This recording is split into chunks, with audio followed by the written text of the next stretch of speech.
Hi, and welcome to this webinar for Innobooster applicants.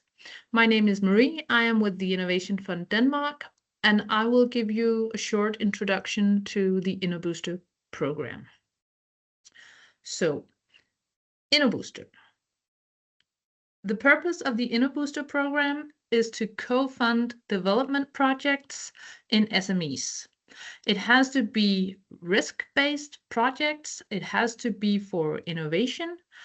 What's important to know is that either if it's a product development or a service development, the funding will go to the specific activities that you apply for in the program. We are open to all sorts of innovation, and now I will let you know a little bit more about what the program is and how to apply for it. So basically, Innobooster is for SMEs. We have some requirements that you need to fulfill. I'll get a little bit more into that later, but basically you need to fulfill the EU SME definition, and you also have to either have attracted some risk capital or development grants, or have a gross profit of at least 250,000 Danish kroner before you apply for Innobooster. What can Innobooster fund? Up to 35% of your costs for a specific development project. The investment from the Innovation Fund can be between 200,000 Danish kroner and 5 million Danish kroner. The project can be up to 2 years, but it can also be significantly shorter if that is what fits your innovation project. It is the company that will apply for Innobooster and that will provide all the co-funding. It is possible to add partners as well, but the funding for the partners is secured by the Innobooster applicant company. It is also the company that will receive the benefits from the project and will make sure that the project has the needed impact. So, a little bit more about the Innobooster program. First of all, requirements for the companies that can apply. You need to have a Danish SMV'er number before you apply. You need to be within the scope of the SME definition. You can see more about that in the guidelines for Innobooster. Then we also have 2 specific criteria that we get a lot of questions about, so I'm going to go a little bit more into that. So you need to fulfill one of these. If you fulfill both, that's great, but at least one in order to be able to apply. So option number 1, which is usually for early startups, is that you have attracted some risk capital or development grants already. So risk capital can be the funding that you yourself as a founder put into your company. You have to have received it within 3 years, and it has to be given directly to your company, the SMV'er number that is applying for Innobooster. So not through a holding company or something like that. If you put in 40,000 or 20,000 to become an APS, those will count as well, and then you can add other sorts of funding to reach the 100,000. Grants can count if they are given directly to the company. So if you got InnoFounder for the SMV'er number, that will count. There is an exception that works in your favor. If you did get an InnoExplorer grant for the idea and the team behind the SMV'er number, that can also count. Look into the guidelines to see the specifics, and also contact Innobooster if you are in doubt if whatever grants you have will count towards this requirement. There's also the option that you have gross profit in a published annual report already. So at least 250,000 within 3 years. If you are an organization form that doesn't have published annual reports, there are other options. You can read more about that in the guidelines. When you want to apply for Innobooster, you have 2 options. You should, of course, select the correct guidelines and read those, but just a brief overview of the differences. The small Innobooster, below 1 million Danish kroner in investment from Innobooster, is under the de minimis regulation. This means that you use up your de minimis allowance, but it also means that we have a fixed hourly rate of 750 kroner. So if you are a startup and you don't pay yourself a lot of salary yet, it can be more attractive to go this way. You would, with some exceptions, get funding after submitting a written application if we assess that this application is good enough to get the funding. Then there is a large Innobooster from 1 million up to 5 million in the grant from Innobooster. That is under the general block exemption regulations. It means that it doesn't count towards your de minimis limit. It also means that we work with actual salary costs, so you would need to be aware of that when you do the budget. Patent costs cannot be covered by an Innobooster in the large version. And there will be a written application to start with, but before being able to receive funding, you will also need to do a presentation. Then a little bit about the Innobooster project. The purpose of the project must be to develop an innovative solution. This solution will have the potential to strengthen the company growth somehow and also create value for Denmark. Value for Denmark can also mean that your company will grow and create a lot of jobs. It can, of course, also be if it has an environmental effect or health effect or something else. But basically, growth and jobs is also a very good benefit.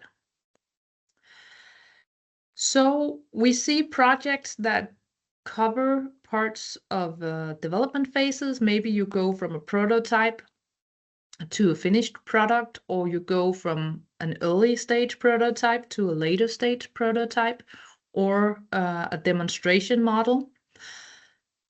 All options are possible. It can also be adding a feature to an existing product. Basically, we would say that the Innobooster options, if what you do is hardware, the TRL would go from phase 3 to phase 9. So if your solution is already ready for market, then you are too far for Innobooster.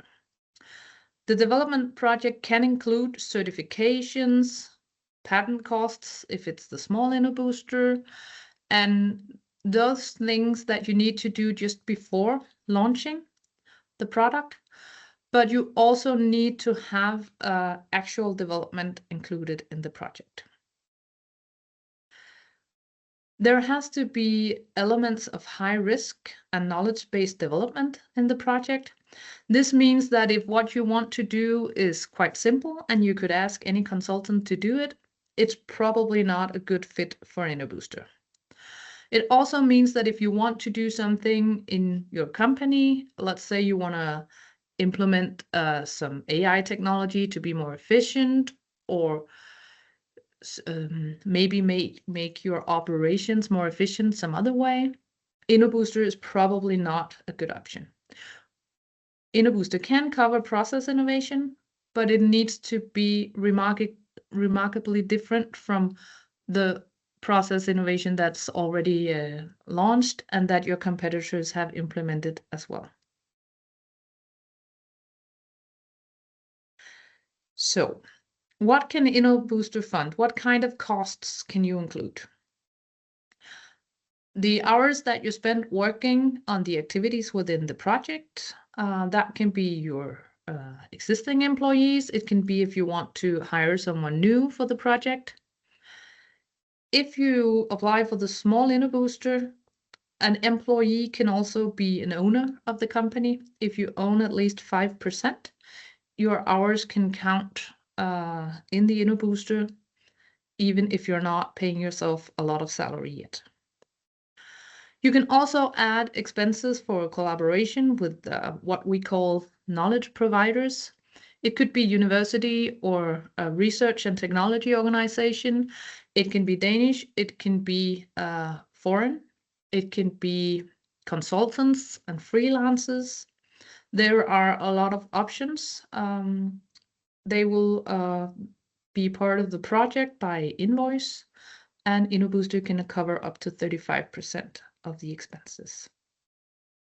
There's also the option to add expenses for materials and experimental equipment and equipment that you need for the project.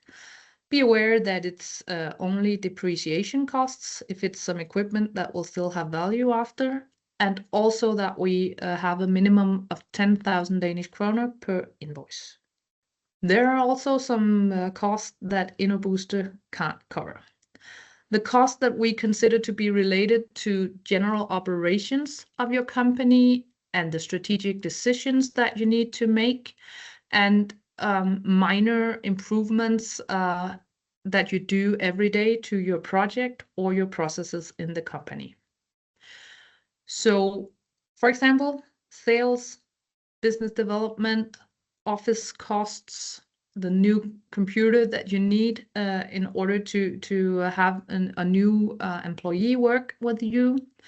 Those sort of costs you would have to leave out of the Innobooster project and find some other ways to fund. Also costs related to getting ready for the project and implementing the final stages of the project. That could, for example, be if you want to recruit someone to work on your project, the recruitment costs you will need to cover outside the project budget. Let's say you need user manual, you need some time to make a contract with a supplier. Those costs cannot be included in Innobooster. You can see the full list and explanation in the guidelines. Innobooster works with themes. You would have to look up if your project contributes to the available themes that you can apply for. As of now, in 2025, there were 3 themes for the spring: green research, technology and development and innovation, digitalization, technology and innovation, and life science, health and welfare technology. But these themes can change, so please look into the guidelines to see what options are available and also what are the funds that are allocated for each theme. Some of your projects will be contributing to several themes, and you can choose the one that fits best for your solution. So I'm going to get a little bit into the application process and what to include in your application and how this is done. First of all, if you want to apply for Innobooster, you would need to get familiar with the e-grant system. There's a link here and you can look it up. You would need a username and an account, and then you would need to find the Innobooster and start the right type of application for you. As you will note, 200,000 to 1 million is the grant size, so the project budget will be approximately 3 times that, since the grant only covers 35%. So find the right amount and click to start the application. Your application can be in Danish or in English. It makes no difference to us. So the application form in eGrant is divided into some sections. I will just briefly go through some of them here. There are, of course, some administrative questions, your name, your company, information of that sort.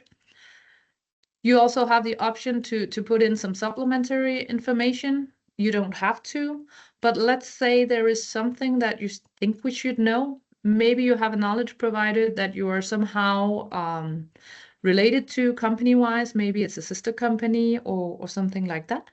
You can put it in here. If you want us to know something about collaboration partners, this is a good place to do that. You need to describe what theme you want to contribute to with your project. And then there's the main part of the application. As we see it, the questions related to the company, the project, idea, market, business. You add a risk assessment and you describe your team for that.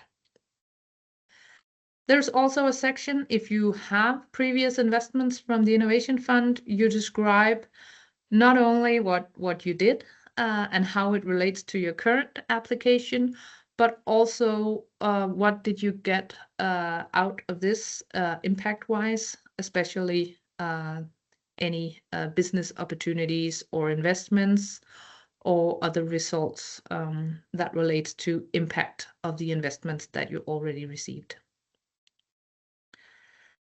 You also need to do an activity plan, and this is a very important part of the application because we assess if the activities that you need us to co-fund are right for Innobooster.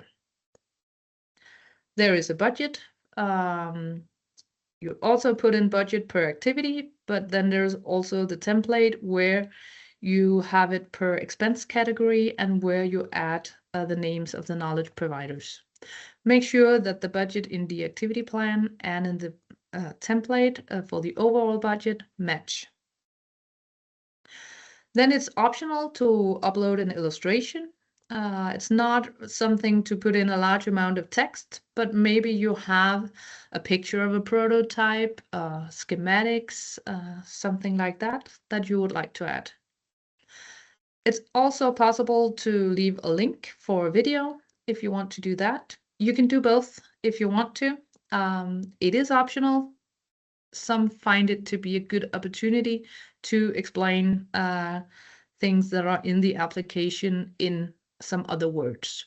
Remember that those options to upload an illustration and link to a video are supposed to be a supplement to your application. So the application should be able to be assessed in its own right. Don't put all the important stuff in the video in case something happens with the link and we can't see it.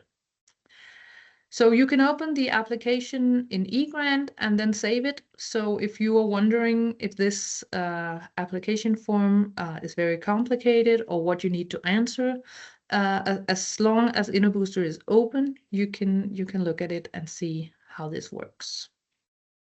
So I'll get a little bit into the assessment process and the evaluation criteria.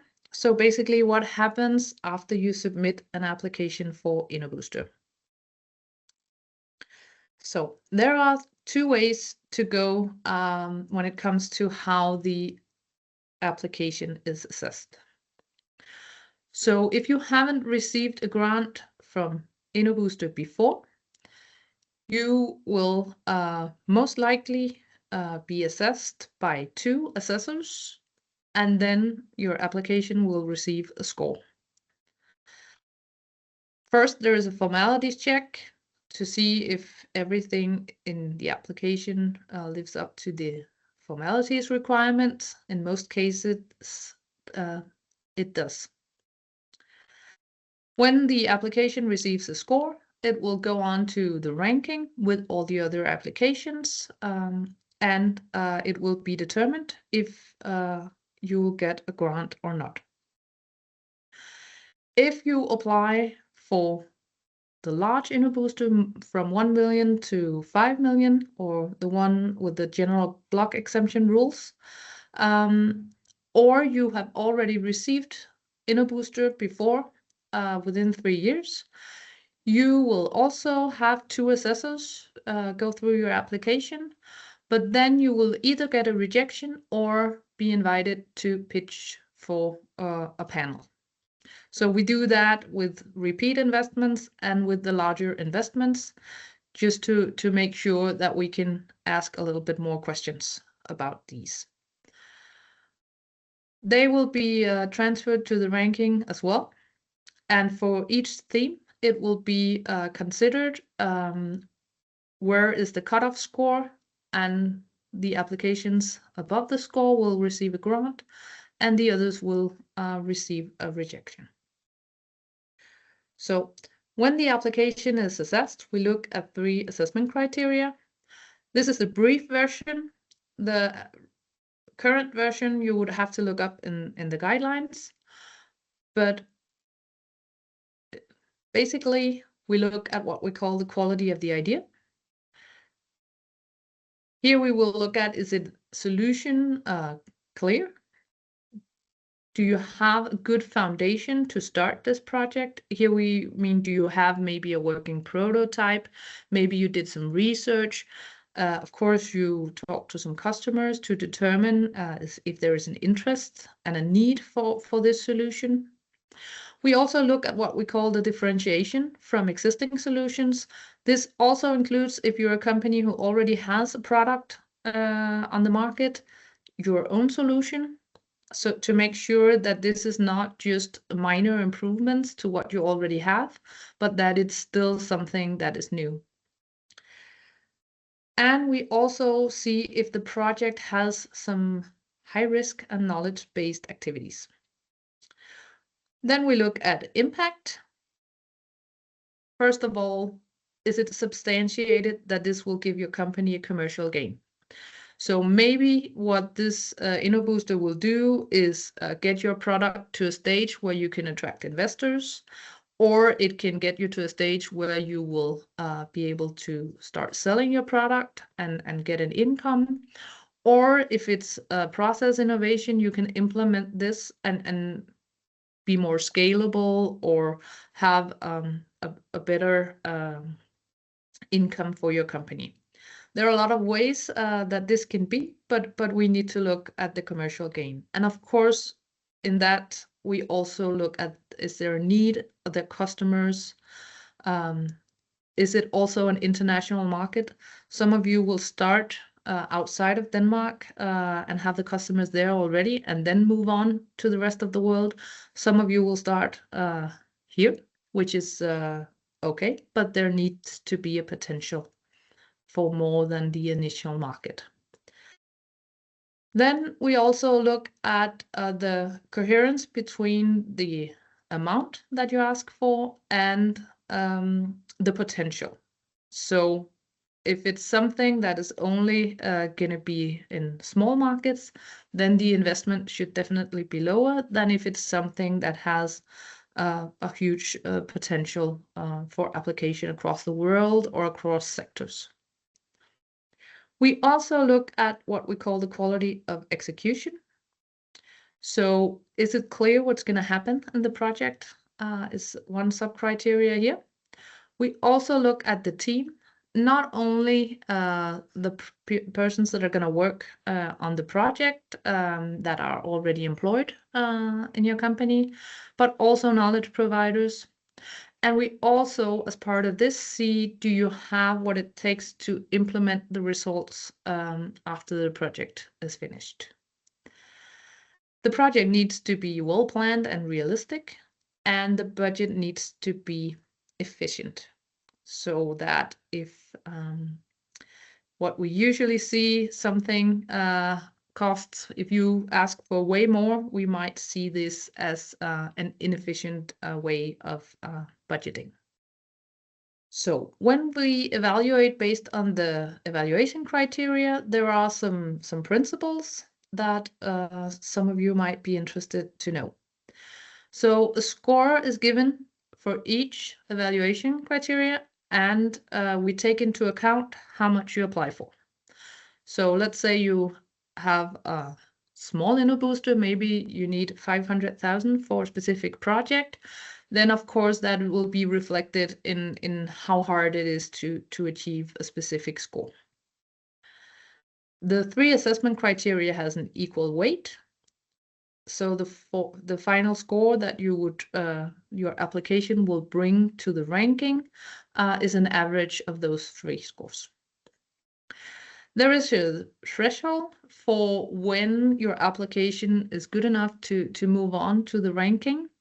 In 2025, it's 3.5, but that can change. So look it up in the guidelines. And if you do not meet that threshold, you cannot receive a grant. And if you're above the threshold, the competition will decide if you receive a grant or not. So I will just say a little bit about those questions that usually come up when we give an introduction to Innobooster, and hopefully some of those are also the ones that you will need the answer to. So first of all, what does the Innovation Fund see as innovation? What is it that we mean when we say Innobooster is for an innovation project? So there are two things that we look at. First of all, there is the differentiation. So we cannot fund something that is already out there. And of course, it is a question of how much do things differentiate, because, well, almost no one wants to make a product that is already on the market. So this is not a yes or no, is this different, but how different is it from what we already see on the market?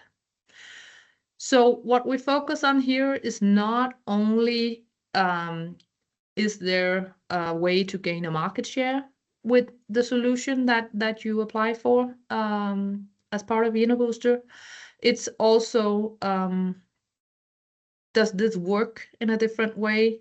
Sometimes it's easy if it's a technological solution and you already have applied for a patent or something like that.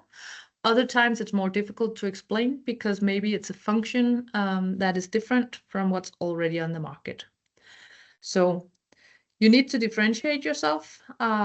It's not enough that you're maybe a different color or something like that. And if it's patentable, it's probably going to be enough. And then there's a whole range in between where you would need to tell us how you differentiate from what is already out there. And remember, if you have an existing solution, also you need to explain how you differentiate from your own solution. There's also a need for what we call knowledge-based development or high-risk development. So there can be the technological risks when you implement a new technology or a known technology in a new setting. There can be difficulties. Sometimes those are huge, sometimes they're more simple. There can also be the market risk where you maybe need to do something that is completely new to the field, and you have an indication there is a need and a demand for the solution, but it's not simple to meet these requirements. What we look for here is that this is not simple to do. So if you could ask any consultant to implement something, this is not what we would consider high risk. So we look at what kind of special insights or competencies or collaborators do you have that will make you able to do this innovation that is not simple. You can have a few activities within an Innobooster project that are simple. If you do a software solution, of course, you might need to have some backend infrastructure or some user experience design, and that can be part of the project, but we would still need to see some more advanced development as well. If it's hardware, maybe you do certification at the end that a lot of institutions can do, and this part is not what is difficult, but some of the other elements of your project are. I would also like to say a little bit about frequent reasons for rejection. So hopefully you can avoid it. Of course, it is not easy to say if these rejections come because the project is not well suited for Innobooster, or if this is because the application doesn't reflect the work that's already done. And also there is the competition situation that will sometimes it will happen that you would get quite high scores for your application on a lot of these fields, and it would just not be good enough because of the competition. But these are some of the reasons for rejection that we see where at least we're thinking maybe you should have just known that this is an important part of an Innobooster application. First of all, it's a shame when we see an unclear plan or an incomplete description of the solution. So if you do an application, remember to think about that. Of course, we need to understand the problem that you want to solve, but we also need to understand your solution. It's not something that you can just figure out after you get the grant. Innobooster needs a well-defined project where you have done some serious planning and thought about some of the issues that you will need to solve. Also, I got into that a little bit before. Is it clear to us how you differ from existing solutions? And here, remember not to only tell us the benefits of your solution compared to others, but how does it actually work compared to what is out there? And sometimes the business potential or customer interest is unclear. So make sure that you let us know that you have already done some sort of interaction with potential customers, if that is what is relevant for your product, or in some cases, maybe you know from investors what it is that they will be looking for in your specific solution before they will be really willing to invest. And there's often more than one reason for rejection. And the reason why we do this is it's not to put you down or something like that. It is because if your application has more than one weakness, we try to let you know all of them so that if you want to apply again, which a lot of Innobooster applicants do, then you can make sure that you better yourself on all the necessary issues. Okay, and then there's also the question that if you get the Innobooster grant, which will happen to hopefully a lot of you, when will you actually receive the funding? And this is a good question because you would need to plan. So what if you get the notification from Innobooster that you got the grant, you start working on your project earliest at the project start date. And then when you worked for 3 months, you can submit the financial report. And then if everything is okay with that, you will get the payment. And after you submit the financial report, give us up to 30 days to process it. Usually we're faster, but it can happen that it takes longer. And then there is 10 days before you will actually get the funding into your account. So if you are strapped for cash, as some startups are, make sure to plan ahead for this. Also, there is a part of the grant that's withheld until the final report. And you also need to be aware that you need to have an auditor statement at the end of the project, or if your project is more than a year, after a year of the project time. Okay, so if you need to know more about Innobooster, there is a good option if you don't know if Innobooster is the right thing for you, your company, your project. We have a collaboration with, they're called Erhvervshuse in Danish, and they are able to talk to you about your project and to let you know if Innobooster is a way to go for you. And they also have an overview of other funding options. So if they conclude together with you that it's not Innobooster, they can also help you with any other options that might be for you. If you have questions about Innobooster, we have an email address, and there's also a hotline. As of now in 2025, it's Thursday, but you can call the Innovation Fund, and there will be instructions on how to get a hold of us. Also, if you have some technical support, some technical issues with the eGrant system, please reach out to eGrant support. because they are way better at solving that than we are here at Innobooster. So I might as well go to them in the first place. Okay, so this was the introduction I had to give you. Thank you very much.